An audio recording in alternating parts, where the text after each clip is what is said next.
Hey guys, tonight we're going to take a slow, sleepy stroll into the desert heat. Yes, heat. And discover how ancient Persians kept their food and drinks ice cold without electricity, without magic, and, let's be honest, without giving up their taste for chilled rose syrup. Spoiler alert. You're about to find out that air conditioning existed before air conditioning, and yes, they did it with mud. So, before you get comfortable, take a moment to like the video and subscribe, but only if you genuinely enjoy what I do here. And hey, leave a comment and tell me where you're watching from, and what time it is right now. I love knowing where these sleepy stories end up. Now, dim the lights, maybe turn on a fan for that soft background hum, and let's ease into tonight's journey together. You're standing on cracked, dry earth with the sun roasting the top of your head like it's auditioning for a starring role as a heat lamp. Welcome to the Persian plateau several thousand years ago. There's no soda, no air conditioning, and even the idea of a cold drink is borderline fantasy. You squint at the horizon, shielding your eyes. How did people here even think of staying cool? Well, when your eyebrows sweat in the shade, inspiration tends to arrive fast. At first, ancient Persians did what any overheated human might do. They got creative with the night. They'd leave shallow trays of water outside during winter nights, letting the desert chill freeze a thin layer of ice, then collect it at dawn and stash it away like treasure. It was a bit like playing an ancient version of Ice Cube Challenge, except it wasn't just for fun, it was for survival. But over time, this humble habit evolved into something extraordinary. The yakhchāl, literally an ice pit. A massive dome-shaped structure that looked like a clay beehive from a distance and like a spaceship's stomach from the inside. As you walk the dusty path toward one, you spot it rising ahead. Tall, tan, and strangely smooth, its curves catching the sun like a desert dune. There are no windows, just a giant dome and a shadowy doorway tucked around the back. You hesitate. Can this oven-shaped thing really be cold? You step inside. The air changes immediately. It's cool, still, and a little damp. The kind of cool that makes you pause. Did you just time travel to autumn? The floor slopes downwards into the earth.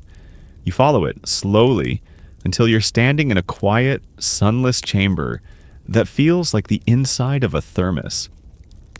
Straw mats and silk sheets line the storage space. Yes, silk. Not for glamour, but because it helps keep the ice dry and insulated. You touch the thick walls, cold. Not just not hot, but cool to the touch. No wires, no whirring fans, just mud bricks, geometry, and air circulation so clever, you almost want to high-five the architect. Historians trace these structures back to around 400 BCE. That's more than 2,000 years before the modern fridge. And they weren't just village DIY projects. These were royal commissions. State-funded, professionally designed. Ancient Persia had a full-blown national refrigeration strategy. And right now, you're standing where someone thousands of years ago probably stood too. Equally sweaty, equally desperate for relief. Maybe they were holding a clay bowl of grape vinegar or rose sherbet. Maybe they sighed, smiled, and whispered, "This is heaven." As for where the ice came from and how it lasted all year in a desert, well, we'll get to that. For now, take a deep breath. You're just getting started. The dome towers over you like a silent guardian of coolness. But here's the real mystery. How does a massive mud structure sitting in the middle of a scorched desert actually stay cold inside without a single ice wizard or enchanted ceiling fan? You're about to find out that the brilliance of ancient Persian engineering isn't in what they added, but in what they left alone. You tilt your head back to look at the yakhchāl again. The exterior seems simple. Just mud and straw, baked hard under the sun. But the secret is in the design. First of all, this thing is thick. Like cartoonishly thick. The walls can be over 2 meters thick at the base. Not just to support the weight of the dome, but to insulate the interior. No sun rays, no heat waves. No sizzling air is getting through that fortress wall of sun-dried mud. Then there's the shape. That sloping dome isn't just for dramatic effect. The rounded surface helps regulate airflow inside. Hot air rises, cool air sinks, and in this brilliantly passive system, it creates a natural convection current. The heat escapes out of the top vents while the cold settles low into the storage chamber. The yakhchāl basically breathes, just very, very slowly. And here's where it gets even more fun. The airflow doesn't start and end with the dome. Remember those little wind towers you may have seen in Persian architecture? The ones that look like chimneys turned sideways? They're called badjairs, wind catchers. Some yakhchāls were built with these smart towers attached, channeling the prevailing desert winds downward through the structure. The breeze would flow in, cool as it passed over moist surfaces, and exit out the top. It's like a medieval air conditioning system, powered by nothing more than wind and wisdom. You crouch down closer to the base. The floor here isn't flat. It's slightly sunken like a bowl. That's intentional. Ice and cold water were stored in this pit, lined with a special plaster made from ash, clay, goat hair, and a bit of lime. Surprisingly waterproof, shockingly durable. It's been compared to Roman concrete, but with more goat and fewer columns. And the outside, always shaded. Some yakhchāls were cleverly placed near trees, hillsides, or artificial walls to protect them from afternoon sun. A full-time defense against sunlight. Because in the ancient Persian mindset, heat was not just a discomfort, it was the enemy of preservation, taste, and life itself. Historians are still debating how standardized this construction was. Were there central blueprints? Was it passed down orally through guilds of builders? Some scholars suggest there may have been master architects who traveled from city to city, while others think each town just had its own dusty genius figuring things out one trial at a time. What we do know is these structures were remarkably consistent across vast distances. You place your palm on the wall again. Still cool. In a way, the yakhchāl isn't just a building, it's an embodiment of patience. It took months to build, years to perfect, and centuries to preserve. And unlike modern appliances, it never buzzed, hummed, broke down, or needed a warranty.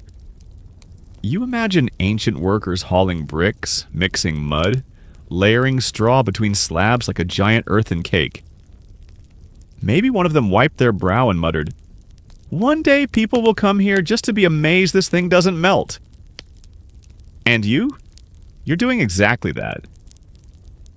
The silence in the chamber is deep and comfortable. There's no dripping, no mechanical whirring. Just the faint echo of your own thoughts bouncing off the curve of the dome. It's cool, it's quiet, it's genius. And it was built thousands of years ago. By people who, frankly, would probably be very amused to know you're here, marveling at their mud refrigerator. You're still inside the yakhchāl, soaking in the quiet coolness, when a question floats into your mind like a lazy desert breeze. Wait, if it's so hot outside and there's no electricity, where did they get the ice in the first place? Excellent question. Because, as it turns out, ancient Persians didn't just store ice, they made it. And they did it in the desert, which already makes them cooler than most of us. So here's the trick. Winter nights in the Persian plateau, especially in central Iran, can get surprisingly cold. Not build a snowman cold, but definitely freeze a shallow puddle cold. And that's exactly what they relied on. Imagine this. Outside the city walls, a flat, wide field is cleared. We're talking the size of a football pitch. Then a series of long, shallow pools are dug into the earth. Just a few inches deep, like baking trays for the gods. These are known as ice fields. During the coldest part of the year, if you think late December to early February, workers would pour water into these pools just before sundown. Then they waited. Overnight, the still, dry air and clear skies allowed heat to radiate away from the water's surface. With no clouds to hold the warmth in, the water would freeze into a thin, fragile sheet. Not enough for a skating rink, but enough to harvest. At dawn, the workers returned, carefully cracking and gathering the ice sheets into baskets, wrapping them in straw and cloth like fragile glass. Then they hurried them to the yakhchāl before the sun got too high. And they did this every single night during the cold weeks of winter. You can't help but admire the dedication. No room for sleeping in. No snow days. Just quiet, cold labor under the stars. There's something poetic about that, isn't there? A team of bundled up figures out in the dark, listening for frost forming like it's a kind of music. And remember those shallow pools? They weren't randomly placed. They were strategically laid out next to tall mud brick walls, usually on the north side so that the sun wouldn't hit the water during the day. These walls, called bast walls, also blocked the wind and prevented thermal exchange. Basically, they turned a chunk of desert into a high-efficiency open-air freezer. Now here's the fun historical wrinkle. No one agrees on who thought of this first. Some historians argue the technique may have roots even earlier, possibly borrowed or adapted from Central Asian or Mesopotamian practices. Others swear it's purely Persian brilliance. But there's one thing they all do agree on. It worked ridiculously well. You might even wonder, why don't we do this today? And in fact, a few communities in modern Iran are experimenting with reviving the technique. It turns out passive ice production might have a future in eco-conscious refrigeration. Sometimes the way forward is a really old idea in a slightly newer wrapper. Back in the yakhchāl, you picture these blocks of ice stacked layer upon layer, separated by straw, resting in a dark, cool silence that would last all the way through the blistering summer. And you realize this wasn't just about staying cool. It was about planning. It was about foresight. These people weren't reacting to their environment. They were shaping it with mud, logic, and a sprinkle of night frost. Some nights the ice didn't form. Some days the sun came out early. And yet they kept trying, night after night. Not because it was glamorous, but because a cup of chilled rosewater on a 42 degrees Celsius afternoon was worth it. And suddenly, ice feels less like something ordinary and more like a kind of luxury forged in silence. So now that you know how ancient Persians made ice in the dead of winter and stored it like treasure in a giant mud refrigerator, it's time to answer a very human question. What did they actually do with it? I mean, sure, ice is cool, literally. But we're talking about people hauling frozen water across a desert. This stuff wasn't just for tossing into your camel-sized lemonade. As you stand inside the yakhchāl, the chill brushing against your skin, you imagine what this place looked like in the middle of summer. Outside, sandstorms, sun glare, sweaty headscarves, and heat that makes your eyebrows feel itchy. Inside, quiet, calm, and precious ice blocks kept like sacred artifacts. You can practically hear someone whispering, "Don't waste it." So, what was it used for? First, food preservation. Just like your modern fridge, the yakhchāl helped keep perishables from spoiling. Fruits, dairy, even meats were sometimes stored in or near the icy chamber, especially for elite households or temple storage. Think about it. If you're trying to host a feast in August and you want your honeyed figs to not turn into fermented soup, this place was your best friend. Second, medicine. Yep, ancient physicians loved a bit of cold therapy. They used ice to reduce inflammation, cool fevers, and preserve herbal mixtures that didn't hold up in the heat.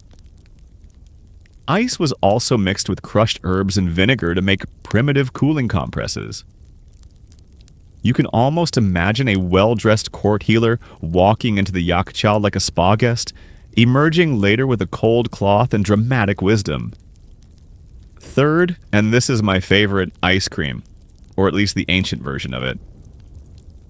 The Persians invented a dessert called faluda, a slushy mix of vermicelli noodles, rosewater, and semi-frozen syrup. It sounds odd, and honestly it is, but it was also a luxurious way to flex your icy resources. Guests would be offered cold desserts and drinks as a symbol of hospitality and wealth. Not everyone could afford a block of ice in July, but if you could serve sorbet in a sandstorm, you were royalty. Now here's the charming twist. Ice was also used for parties. Royal banquets often featured chilled drinks, especially sharbat, those syrupy, fragrant drinks made from fruits or flowers like sour cherry or hibiscus. Pouring ice-cold sharbat into silver goblets in the middle of the desert. That wasn't just refreshment, that was theater. There are records, some poetic, some practical, that mention guests gasping when they touch their cups. One 11th century writer even described the chill of a drink as the ghost of winter kissing your tongue. Okay, dramatic, but we get it. It was a big deal. And yes, historians are still debating how widely this luxury was available. Was it just the elite? Was there a community ice-sharing program? Some texts suggest that city ice stores were managed by officials, and ice might be rationed during particularly harsh summers. Others think it was a free-for-all if you had the right connections. The truth, as usual, probably lies somewhere in between. But regardless of who had access to it, one thing is certain. Ice was never just ice. It was a cultural symbol, a status marker, a tool of survival, a taste of comfort in an environment that offered very little of it. You sit down on a low stone ledge inside the yakhchāl, imagining the feel of a metal cup in your hand, condensation forming even in this dry air. Outside, people are shielding their faces from the sun. Inside, you sip rose syrup over shaved ice like it's no big deal. But it is. And you know it. Now that you're cooling off with your imaginary cup of rosewater over ice, you start to wonder, who actually got to enjoy this? Was ice a daily delight for everyone in ancient Persia, or was it reserved for the privileged few who could afford silk robes, poetry readings, and the occasional camel parade? Excellent question. And like all good historical questions, the answer is complicated. Let's start with the obvious. Ice was a luxury. The amount of work it took to produce, store, and distribute it made it precious. In many cities, it was overseen by local officials who managed the ice fields and yakhchāls like public utilities. Think of them as ancient HVC managers with slightly fancier beards. But while the elite enjoyed their chilled desserts and cold compresses, that doesn't mean the common folks were totally out of the cold. In some regions, public ice access was available during hot months, often handed out in small amounts, especially during festivals or major religious events. Just enough for a cup of sharbat or a communal dish. Kind of like a ceremonial scoop of cold hope. And then there were vendors. Yes, street hawkers existed even then, selling cool treats like faluda or diluted vinegar water from clay jugs buried in shade. Some of them used small ice chips to keep the drinks chilly for longer. If you were lucky and had a few coins, you could sip on something frosty while your sandals melted into the cobblestones. But here's the social twist. Ice wasn't just about temperature, it was about identity. In Persian literature and art, ice and coldness were often associated with refinement, balance, and beauty. A person described as having a cool spirit was someone composed, graceful, and wise. Not the kind of person to sweat profusely or shout at merchants about cucumbers. In royal courts, the ability to offer cold drinks to guests was a direct sign of wealth and power. Imagine a visiting ambassador, arriving after days of dusty travel, being handed a cold rose sherbet in a silver cup. That moment wasn't just hospitality, it was a statement. "We control the cold," it whispered. "And we're doing fine, thanks." But let's not romanticize everything. Some scholars argue that the distribution of ice deepened class divides. While the elite enjoyed icy privileges, rural communities, those far from centralized storage towers, had to rely on more basic cooling techniques like underground storage jars, or simply suffering. And as with many resources, ice became political. There are fragmentary records of disputes over access to ice, especially during times of drought or military unrest. Imagine a mayor yelling at a governor about unfair ice quotas, or two rival households competing over the rights to a freshly harvested batch. Somewhere out there, a scribe probably recorded an ice riot. It just hasn't been translated yet. What's more, there's a lingering academic debate over how standardized access to yakhchāl stored ice really was. Some believe that entire neighborhoods shared communal ice stores with designated ice keepers who rationed usage based on family size, season, and karma.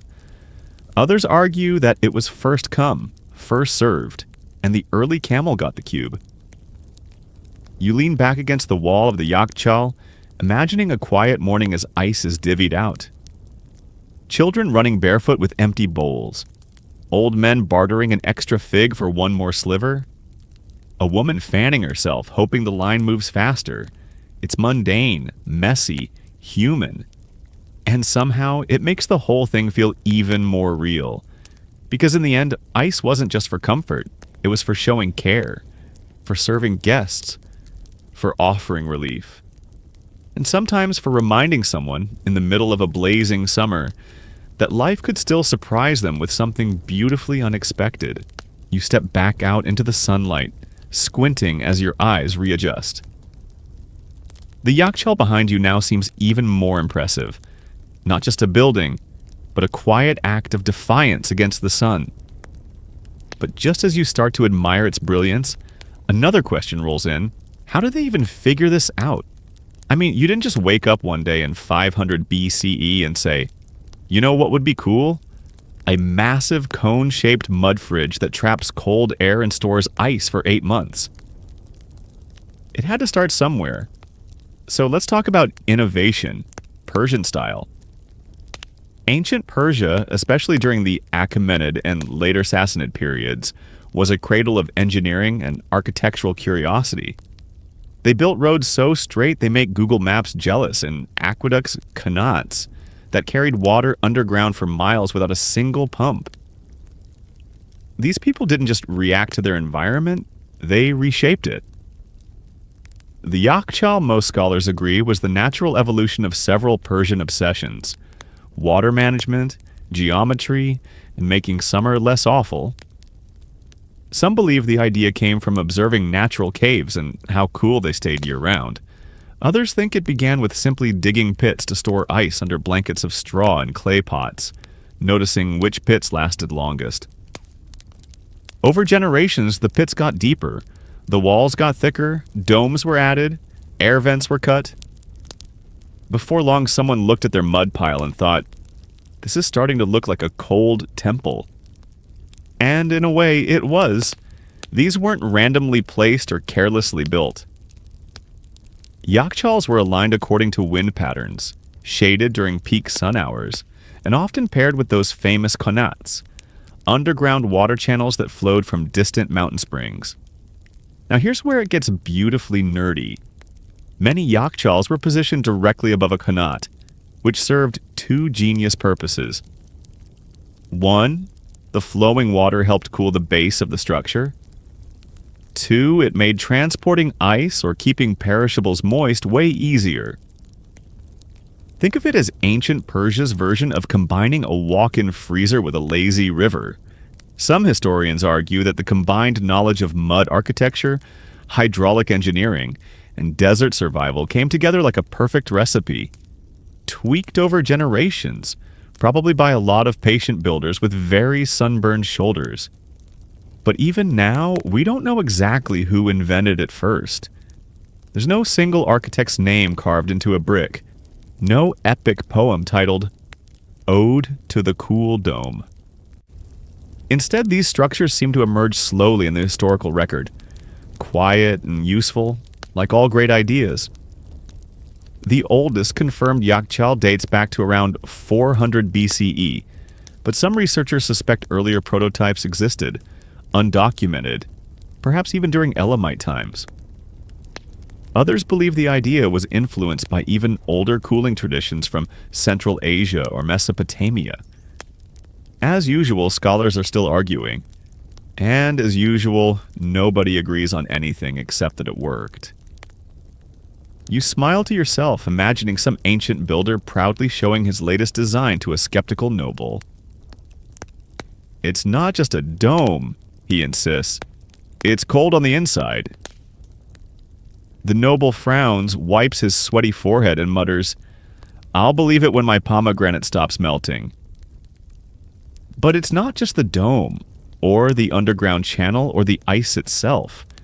It's the sum of dozens of small insights: wind direction, plaster mix, dome curvature, all working together like gears in a silent earthen machine. And perhaps the most impressive part? It was all off-grid. No fuel, no fire, no ticking meters. Just earth, water, and air, orchestrated so elegantly that you could forget you were in the desert entirely. It's the kind of wisdom that feels simple until you try to recreate it. Like building IKEA furniture without the manual, or making a perfect paper airplane that always lands nose up. You glance back at the yakhchāl one more time. Still quiet, still cool, still standing. And you wonder, maybe we haven't outgrown the past. Maybe it's just waiting for us to remember. As the midday heat settles around you like a thick, invisible blanket, your eyes drift toward the surrounding terrain. Baked earth, jagged hills, silence broken only by the occasional wind-stirred pebble. It hits you again. Someone built a refrigerator here. Not in a shady forest or beside a glacial stream. Right here.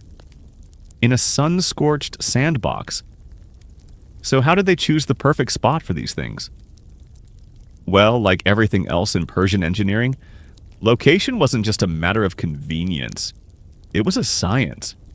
You dust off your hands and start imagining the survey process. No drones, no satellite maps. Just a man in sandals, some stakes, and centuries of inherited wisdom. The first thing he'd look for? Wind direction. Prevailing winds, especially those hot, dry gusts that can roast a fig in minutes, had to be factored in. The ideal yakhchāl site was often chosen on the outskirts of a settlement, where airflow was predictable and unblocked by buildings. That breeze wasn't just for cooling the outside. It worked with badgers, the wind catchers, to help ventilate the inside of the yakhchāl. Those towers didn't just funnel wind, they directed it with elegance, like ancient HVAC systems sculpted out of mud. Then came shade. Builders would seek spots that were naturally protected, north-facing slopes, partial hills, or areas near high mud brick walls that blocked out the worst of the afternoon sun. Some yakhchāls were even constructed in shallow depressions or near abandoned riverbeds where air temperatures could drop a few degrees. That's a lot of effort just to avoid a tan. You step around the base of a phantom yakhchāl in your mind, tracing where they would have dug channels. Because yes, water mattered too. Ideally, the site had access to a qanat running underneath or nearby, not just for drinking or washing, but for building ice fields and maintaining humidity inside the dome. Without water, a yakhchāl was just a very disappointing sandcastle. And let's not forget the soil. Mud for construction had to be high in clay content, but not too salty. It was mixed with straw, goat hair, and sometimes ash to form the plaster that lined the walls, dense enough to resist weather, yet breathable enough to prevent mold. One of the more charming discoveries from archaeological studies? Builders often left carved marks or initials on key bricks, kind of like saying, "I was here, and my mud mix was better than yours." There's even debate among scholars as to whether certain builders or regions had signature design flares, domes that curved just a little differently, or wind catchers shaped more like tulips than towers. But one thing's consistent. Yakhchāls weren't randomly plopped down like abandoned pottery. They were part of a larger environmental strategy. Cities like Yazd and Kerman developed entire systems of passive cooling. Homes had thick walls, internal courtyards, underground cellars, and, you guessed it, neighborhood yakhchāls. These weren't isolated structures, they were vital organs in the city's body, each doing its quiet job so the whole system could function. And yet, despite all this precision, we still don't know exactly how site selection was taught. There are no surviving blueprints, no yakhchāl building for dummies manual. It seems knowledge passed through oral tradition, apprenticeships, and probably a lot of heated debates involving mud samples. Some historians argue there was a guild of cold keepers, specialists who knew how to read the land like a map of temperature zones. Others believe it was the architects and qanat diggers who collaborated. Either way, it was a level of community coordination that's hard to imagine today.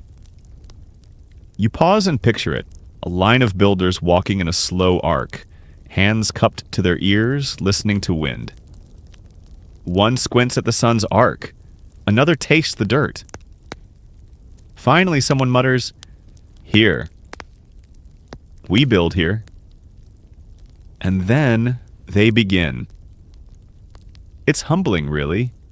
You think you understand your environment until you meet people who literally built cold into the earth. By now, you've walked through the ice, the wind, the dome, the tunnels. You've tasted the rosewater, peeked into royal feast, even imagined yourself as an apprentice mud mixer. But just as you're starting to think, all right, the yakhchāl is pretty unbeatable, you stumble into something even cooler, literally and metaphorically. Because the truth is, the yakhchāl wasn't alone. It was part of a whole climate control symphony and the next instrument in this orchestra. The wind catcher, or badjar. Now this might sound dramatic, but the badgur is honestly one of the greatest architectural inventions you've probably never heard of. It's like if a chimney and an air conditioner had a genius desert baby. Here's how it worked. Imagine a tall, tower-like structure rising above a building, sometimes square, sometimes octagonal, often ornately decorated. These towers had openings at the top, and depending on the wind direction, the airflow would either get sucked in or pushed out. Sounds simple. It is. But the results were magic. Warm air rises, cool air sinks. The Persians didn't invent this law of physics, but they absolutely mastered how to use it. If the wind was blowing, the badger caught it and funneled it downward into homes, courtyards, and yes, even yakhchāls. If the wind wasn't cooperating, the tower still worked by drawing hot air up and out, creating a cooling vacuum that pulled in cooler air from shaded courtyards or underground chambers. No fans, no motors, just geometry, physics, and centuries of intuition. You walk under one of these towers in your imagination, and the breeze hits your face like an unexpected hug. In many homes, badjars were paired with basements called sardabs, literally cold places. These rooms were half subterranean, thick-walled, and built with materials that soaked up the chill like a sponge. Some even had small pools fed by qanats, further cooling the air that the wind catchers guided in. You're basically sitting in a 5th century smart home, cooled by the desert itself. The system was so efficient that European travelers in the 17th and 18th centuries wrote letters about it in disbelief. One British envoy described a Yazdi home as colder than my own cellar in London, and claimed the breeze inside was so steady a feather would hover. Modern engineers have tried to recreate this, and guess what? It still works. In some places, badgers can reduce indoor temperatures by up to 10 degrees Celsius, 50 degrees Fahrenheit. All without electricity. Take that, air conditioners. But it's not just about temperature, it's about harmony. Every element of Persian architecture, thick walls, internal courtyards, fountains, domes, wind catchers, and yes, yakhchāls, worked together in what scholars now call passive cooling ecosystems. This wasn't just building design, it was climate choreography. And, of course, nothing's perfect. Some historians argue that badgers only worked well in specific regions. where humidity was low and wind patterns were predictable. Others believe they were more symbolic in some areas than functional. The argument continues with diagrams, field studies, and probably more than a few heated academic conferences. But here's the part nobody disputes. They looked beautiful. Even when they didn't work perfectly, Badgers gave cities like Yazd and Kashan a skyline that looked like it belonged in a fantasy novel. Towers and domes, rising like an architectural forest in the middle of the desert. As you stand in the shade beneath one now, eyes closed, you feel the whisper of air on your cheeks. Somewhere above, the wind is being guided by centuries of wisdom, shaped by mud and memory. And for a moment, you wonder what it would feel like if modern cities borrowed more of this logic. If skyscrapers danced with the wind, if homes cooled themselves with silence, if we listened to the land a little more before turning on the switch. You don't have the answers, but you do have the breeze. And it's telling you to stay a little longer. So there you are, sitting under a wind catcher cooled by ancient airflow, probably sipping a mental cup of pomegranate sharbat with ice chipped from your imaginary yakhchāl. Life is good, but now you're starting to wonder, what else did they keep cool in these things? Was it all just drinks and fancy desserts? Oh no, friend. The yakhchāl had a lot more on its chilly to-do list. Let's start with the most practical use, preserving food. Think dairy, milk, butter, soft cheeses. These things don't play well with the desert, but in a yakhchāl, they could last significantly longer, especially when stored in tightly sealed ceramic jars. Some historians even suggest that fermented yogurt-like drinks were kept in these cool chambers, adding a tangy twist to an already refreshing beverage menu. Next up, meat and fish. Now, this is where it gets controversial. Some scholars argue that meat preservation wasn't a primary use. After all, even with ice, storage time would be limited. Others believe ice-cooled pits in or near the yakhchāl were occasionally used to hold smoked or salted meat for short durations, especially during feast seasons or royal banquets. Basically, ice-cold charcuterie with a Persian twist. But food was just the beginning. You take a slow stroll through this mental yakhchāl now and notice rows of ceramic jars, some sealed, some open to the airflow. What's inside? Herbs, medicines, dried fruits, maybe even floral oils. Cooling didn't just help prevent spoilage, it helped preserve potency. Ancient Persian physicians were highly sophisticated, and keeping their remedies viable in hot months was crucial. Think of it as a pharmaceutical fridge made from mud and starlight. And here comes one of the most surprising details. People sometimes stored clothes inside. Yes, clothing. Especially textiles meant for ceremonial or religious use. Cold, dry environments protected fine fabrics from moisture, insects, and degradation. There's at least one poetic account of a wedding robe being retrieved. Cool to the touch, scented faintly with rose and clay. Your inner minimalist may be intrigued by the idea of a closet inside a mud cone. But wait, it gets more intimate. There's increasing evidence that corpses were sometimes temporarily stored in yakhchāls. Not as long-term tombs, but during the interval before burial, especially in high summer. Some even theorize that royalty or nobility might have used yakhchāls for ceremonial cooling of the body rituals, almost a spiritual refrigeration. While hard proof is scarce and scholars endlessly debate the ethics and accuracy, the idea adds another quiet layer to the yakhchāl story. It's not just about practicality, it's about respect. For food, for medicine, for people, and for time itself. You stand there a moment longer, absorbing the gravity. One space made of dirt and cleverness, used for everything from ice cream to incense to possibly holding a prince between life and afterlife. Even more fascinating, yakhchāls may have been multi-family or communal spaces. Like a neighborhood cold vault, that meant rules, etiquette, maybe even rivalries.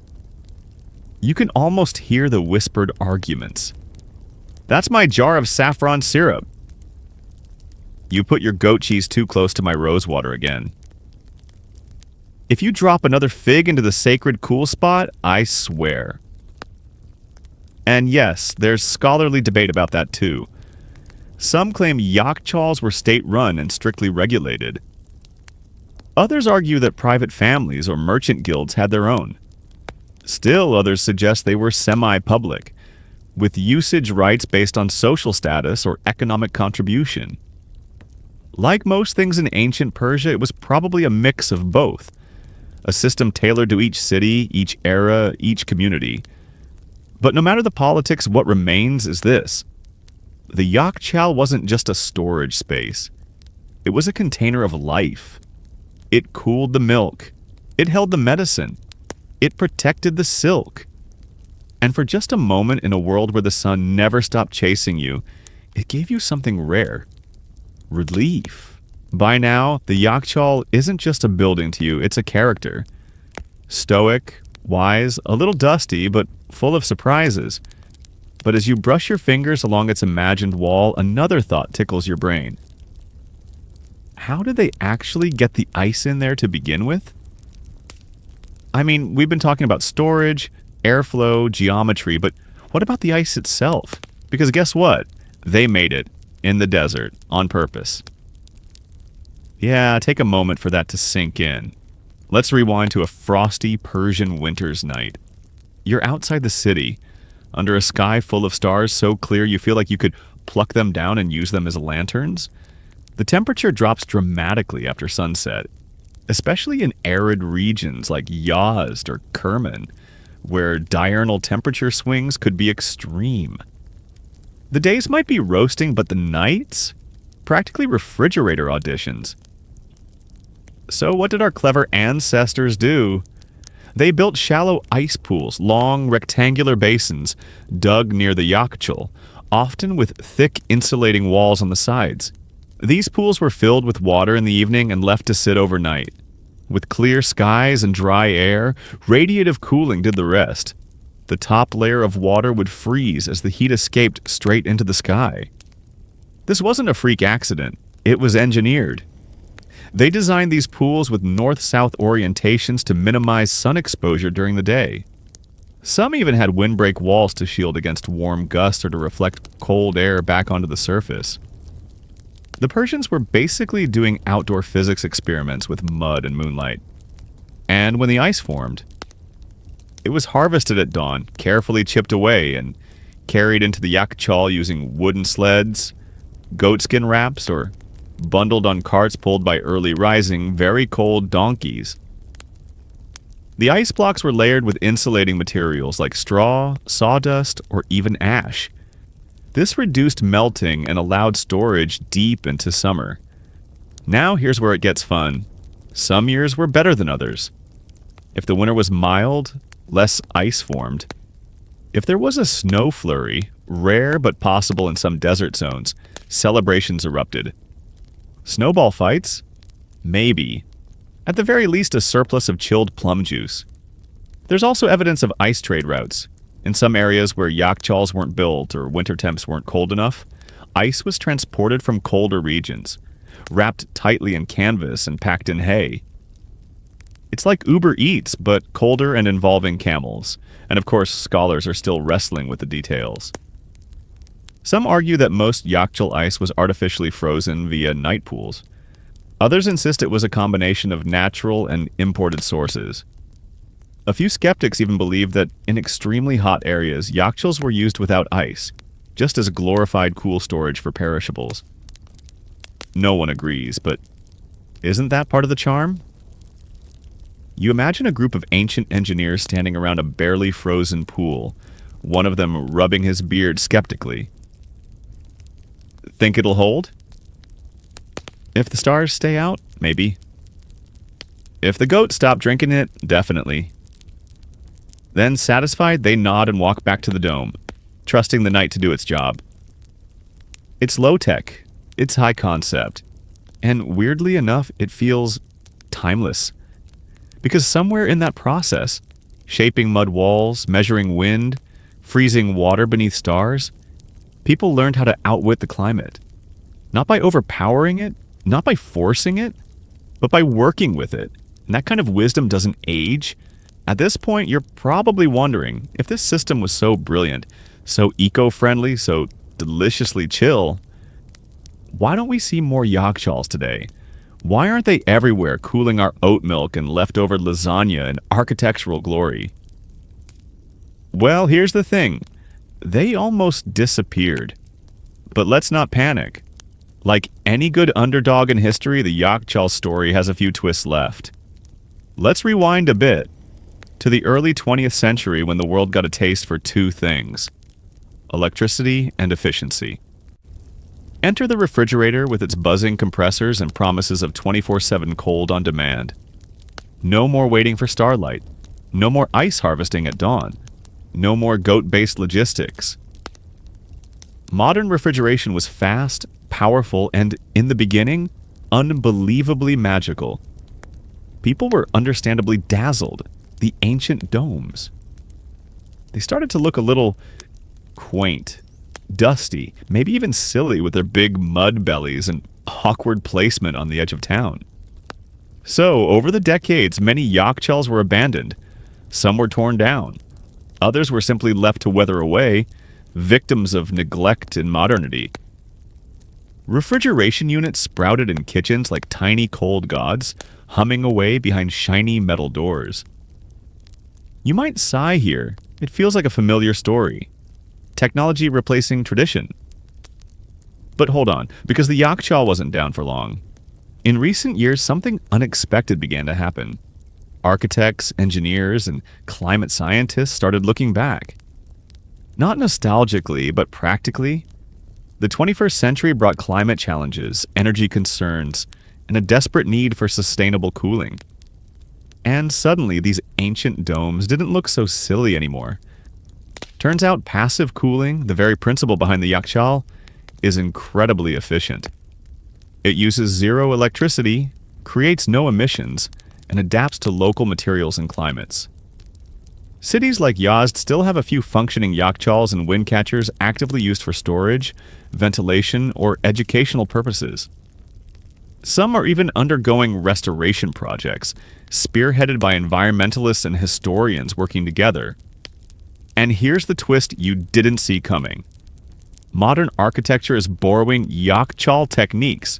There are eco-resorts in the Middle East with ice storage-inspired cellars. New buildings in India and Iran now integrate wind towers, mud brick insulation, and even open-sky cooling pools. Some designs skip air conditioning entirely, using temperature differential and material memory, just like the old days, but with new tools. It's like ancient Persia left us a blueprint. We just forgot where we put it for a few centuries. Of course, some scholars argue that true yakhchāl function can't be replicated without the exact climate, materials, and social systems that supported them. Others believe it's not about copying the dome, it's about adapting the principles. Either way, the yakhchāl has become a kind of symbol, not just of clever engineering, but of resilience. It reminds us that good ideas don't expire, they just nap in the sand for a while. You glance up at your mental dome, half buried in memory but standing proud. It's no longer obsolete, it's relevant, maybe even revolutionary. And now, instead of wondering why they disappeared, you start asking a better question. What else have we forgotten that might just save us? It's a quiet thought, the kind that hums under your breath like the soft breeze flowing through a wind catcher, telling you that the future might still have room for the past. So, you've walked through the architecture, peeked into food storage, stood under wind catchers, and even survived a frosty midnight ice harvest in your imagination. But there's still something left to explore, something more personal. Because at the heart of every structure is the people who used it. Let's talk about what it was like to live with a yakhchāl, not as a tourist or an architect, but as a regular person. A baker, a mother, a curious 8-year-old who thinks the dome looks like a giant upside-down bowl. You wake up in a mud brick home just after sunrise. It's summer, peak dry season, and your family's been planning for this all year. The nights are still cool, but the day will hit 40 degrees Celsius by noon. Your job today? Fetching something from the cold place. So you wrap your headscarf, grab a clay jar, and walk barefoot across packed earth. The path to the yakhchāl is familiar, but still exciting. It stands quietly on the village edge like a sleeping animal. Massive and warm-colored, but inside? Chilly secrets await. You enter the tunnel, blinking as the sunlight fades. The air drops by several degrees instantly. It smells like wet clay, straw, and something sweet. Maybe quince preserves from the merchant's stash. You step into the cool chamber, and suddenly the silence is different. It's a deep silence, echoey, thick. You hear your own breath, your own heartbeat. The cold doesn't just touch your skin, it climbs into your thoughts. And then you see them, the jars. Dozens of them, some wrapped in cloth, others stacked with care. Your family's jar is marked with a faint red glaze. Inside? Sour cherry syrup, deep ruby color, cold as night, meant to be mixed with water and poured into small copper cups for guests, or for the heat-stricken goat who gets special treatment. You carry it out with both hands, careful not to slip on the stone ramp. Back home, the syrup is diluted, stirred with fresh well water, and served with sprigs of mint. It's not just a drink, it's a ritual. One rooted in preservation, preparation, and shared memory. And here's the thing. Everyone in the community had their own ritual. Some brought offerings, bundles of herbs, dates, or rose petals to keep near their food. Others performed quick blessings, believing the dome held not just coolness, but luck. Children dared each other to touch the wall for as long as they could. 5 seconds was legendary. Weddings were planned around ice availability. Midwives used the cold jars to soothe fevers. Travelers returned dusty and tired only to be revived with a spoon of chilled honey and lemon. It wasn't just about function. The yakhchāl became a center of life in the hottest, driest places on Earth. Of course, not everything was perfect. There were always whispers about who had too much space inside the dome. Some families accused others of sneaking in after dark to rearrange jars for better airflow. Once, a boy dropped a jug of pickled turnips, and the smell haunted the dome for weeks. He was known thereafter as Turnip Ghost. You laugh now, imagining the stories, the jokes, the small feuds, the unspoken rules. Because even though the yakhchāl was an object, it was also a community, a shared solution to a shared struggle. And in that way, it mirrored something deeper, an understanding that survival in harsh climates requires cooperation, cleverness, and a sense of humor. You take a step back in your mind, watching the village fade into golden dust. The dome catches the last light of day, glowing like it's made of memory.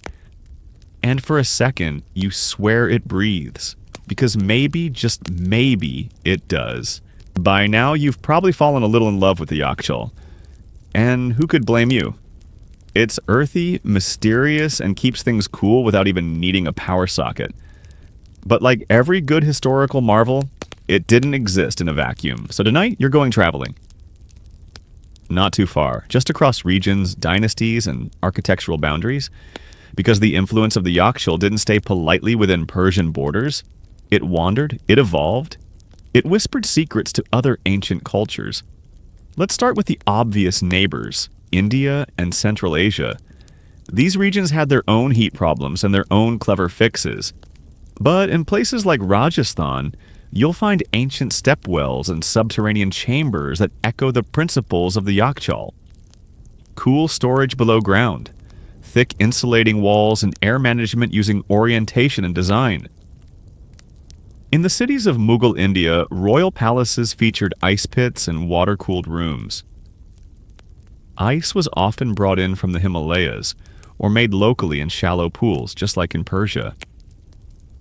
Historians debate how much was direct inspiration and how much was parallel innovation. But honestly, they all seem to agree on one thing: don't fight the sun. Outsmart it. Then there's the Silk Road, that eternal tangle of trade and storytelling. Merchants moving goods between Persia and China may have carried more than spices. They carried ideas. Cooling domes, airflow towers, shaded courtyards, all these spread like architectural gossip. In parts of Xinjiang, traditional Uyghur homes still use earth-packed insulation and passive airflow strategies, eerily reminiscent of Persian designs. Again, scholars argue, was it influence? Was it coincidence? Or was it just humans everywhere trying to stay sane in the heat? But the influence traveled west too. Take a stroll into North Africa and you'll find structures called gorfas, multi-story granaries with thick walls and climate-savvy designs. Or visit Morocco's Xars, fortified villages, with their cold storage pits carved deep into clay. Not exact yakhchāls, but definitely cousins. They speak the same architectural language: silence, airflow, endurance. And then there's Europe. Believe it or not, medieval Europe also had its version of natural cooling. Ice houses were used in England, France, and Italy, often owned by the wealthy or monasteries. These were dome-like or barrel-shaped underground spaces, packed with winter ice and straw, used to store meat, fish, and, of course, sherbet for the nobility. Sound familiar? Some ice houses were imported ideas, brought back by crusaders or travelers through Byzantine lands. Others may have been local improvisations. But one thing is clear: cold storage was a global obsession. And now we fast forward, not to modern fridges, but to architects in the 21st century who are rediscovering these ancient ideas. In places like Australia and California, bioclimatic homes are drawing directly from yakhchāl design, using domes, passive cooling vents, and even outdoor night-chilled water basins to reduce AC reliance. There's even a yakhchāl-style ice-making project in Afghanistan, using local materials and community labor to bring back traditional cooling methods in areas where electricity is unreliable. It's as if the idea never left, it just went underground, like the chambers themselves. You picture all these versions now: domes, pits, vaults, cellars, wells. Different shapes, different names, but all built on the same promise: we can outwit the heat. Together. And suddenly the yakhchāl doesn't feel so isolated anymore. It feels like one brilliant note in a chorus of ancient wisdom, humming quietly across deserts and mountains, across centuries and borders. And you're listening to it. Let's take a quiet moment. You've walked through ancient Persia's villages, ducked into yakhchāls, listened to the chill echo of wind towers, sipped sour cherry syrup, and watched shadows pass across domed mud walls. But this story isn't over. Not quite. Tonight, you're going to meet the people trying to bring the yakhchāl back to life. Because this isn't just a history lesson. This is a revival. A quiet one. No shouting, no flashing lights. Just mud, hands, and intention. In parts of modern Iran, especially in Yazd and Kerman, you'll now find heritage builders, a new generation of architects, craftspeople, and climate scientists, returning to these ancient cooling technologies. Not to decorate museums, but to actually use them again. Their tools: mud brick, straw, lime plaster. Their mission? Sustainability, community, and a cooler future. It starts with restoring old yakhchāls. They rebuild damaged domes. They clear the tunnels. They reshape the ice basins and reseal the ventilation shafts. They document everything, but not as relics. These aren't mummies. These are functional solutions. Then come the schools. In several towns, children now take field trips to working yakhchāls. They run their fingers over the walls. They watch demonstrations of how night-frozen water becomes summer ice. Some even participate in traditional syrup making. These aren't history tours, they're acts of intergenerational storytelling. And the coolest part? It's going global. Environmental design studios in Europe and the US have taken note. You'll find eco-villages in Spain drawing direct inspiration from Persian domes, A climate-resilient housing project in Pakistan uses wind catchers and subterranean cooling based on old Persian designs. Even high-tech architects are experimenting with 3D printed adobe domes that replicate yakhchāl airflow patterns. And yes, the irony is delicious. We had to invent air conditioning, overuse it, damage the environment, and then look back and say, huh, maybe those folks 2,000 years ago kind of nailed it. Of course, the revival isn't perfect. There are limits. Critics argue that modern urban life isn't compatible with mud domes. Cities lack the space. People want plug and play. Passive cooling takes planning and patience, both in short supply these days. Others argue that restoration efforts often romanticize the past, ignoring the social inequalities that existed. After all, not everyone had equal access to the ice dome. Not every family got to sip chilled pomegranate nectar in July. But that's the thing about revival. It's not repetition. It's reimagination. These modern yakhchāl projects are more democratic, more inclusive, and often paired with education and climate awareness programs. They're not saying, let's go back. They're saying, let's bring the best parts forward. You close your eyes for a second and picture it. A small village. Midday heat, unbearable. A few elders under a canopy, sipping something cold. Kids chasing each other around the dome. A mural of stars on the yakhchāl's curve.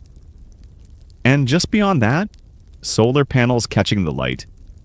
Old wisdom, new tools, shared breath. The dome doesn't just cool anymore. It connects. And maybe as the world heats up and the air conditioners hum louder, more people will turn toward this quiet, mud-covered answer. Not because it's quaint, but because it works. And maybe one day, you'll stand in front of one. Not as a tourist, but as a guest. You'll step inside, feel the cool silence and smile, because you already know the story. You've been carrying it in your dreams. This is it, the final step into the dome. But instead of looking back one more time, let's look closer. Right now, you're standing in the center of a yakhchāl. You can feel the stillness. The walls curve above you like a rising wave. Perfectly smooth, perfectly quiet. And right at your feet, a small dark opening. The drainage shaft. A humble hole. Almost nothing to look at. Except it turns out this little detail has caused decades of academic arguments. You tilt your head. A drain? Really? Yes, really. You see, for the yakhchāl to function properly, it needed a way to let water out. Meltwater from collected ice, condensation from humid air, even the occasional rain from freak desert storms, but it also needed to do that without letting warm air or outside pests in. Simple problem? Not quite.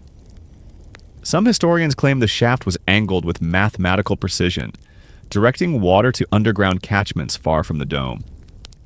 Others insist it led to gravel-lined filtration pits that purified the water for reuse.